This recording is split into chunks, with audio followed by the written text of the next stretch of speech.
On the 11th hour of the 11th day of the 11th month, we will remember them. This is a common phrase that is used in Britain to celebrate what we call Armistice Day.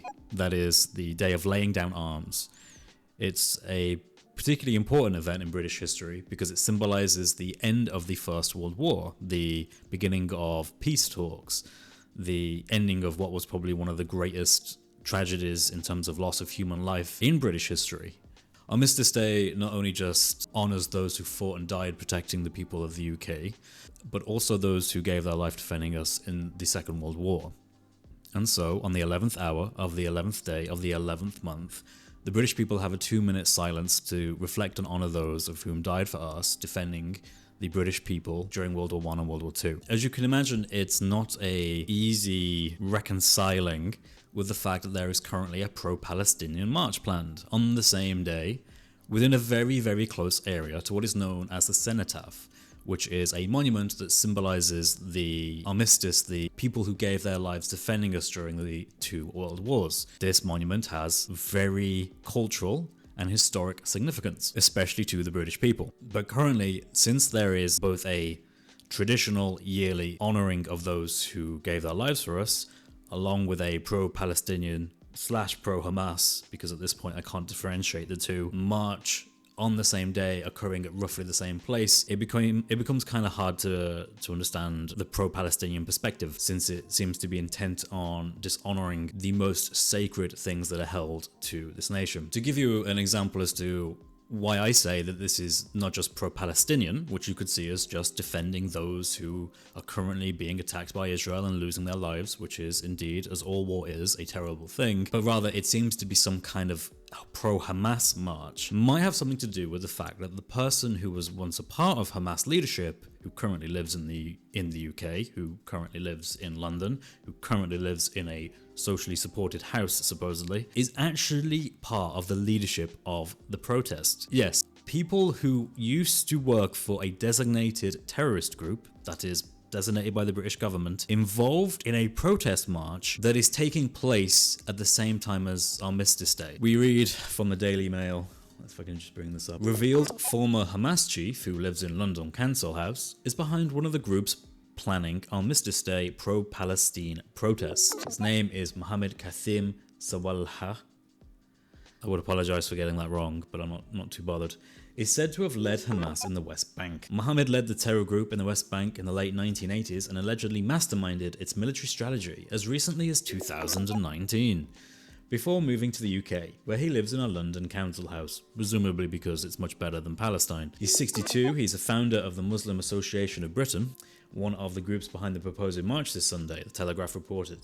And we have some lovely pictures of the guy here. At what point do we cease to see this as just a pro-Palestinian march and just an outright pro-Hamas march? If you're getting the guy who was involved in terrorist actions prior to this for Hamas, and you're getting him and you're saying, you'd be a great guy to have as part of this leadership. We would love to have you for the Palestinian March. You are in effect saying that you support Hamas. I don't know how, I mean, this would be like, imagine if there was a march in London and the person they invited to be the speaker for the march was Nick Griffin from the BNP. Do you not think that would have some undertones as to what the march is for? To suggest that you can have speakers who were openly and unashamedly supporters of terrorist groups who were supposedly the masterminds behind said terrorist group, get them involved in your supposedly just a pro-Palestinian march, and not think that that sends messages is beyond me. Police have repeatedly warned that there are high risks of violence,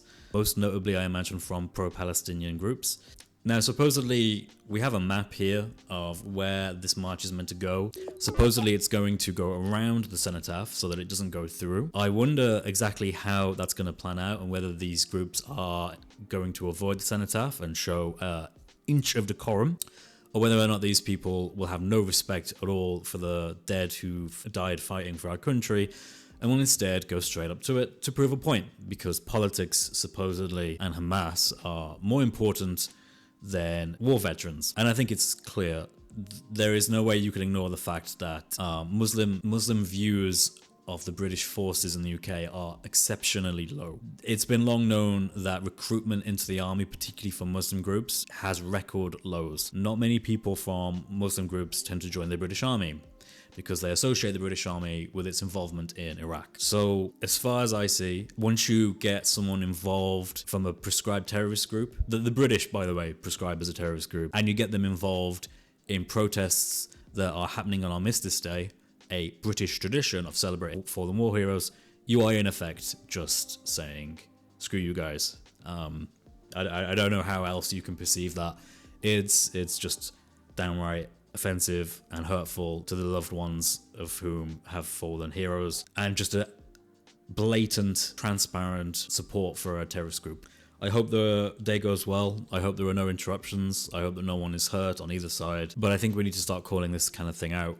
There are people who harbor anti-British, anti-Western, anti-Judeo-Christian values in the nation, of whom have sympathies for prescribed terrorist groups, who actively get their previous leaders involved in protests.